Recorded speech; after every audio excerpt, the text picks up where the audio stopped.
আছে একমাত্র পশ্চিমবাংলার বোধ হয়, তাদের কোনো হিসেব মিলছে না।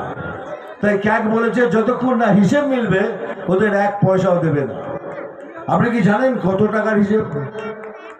আপনারা কেউ জানেন না।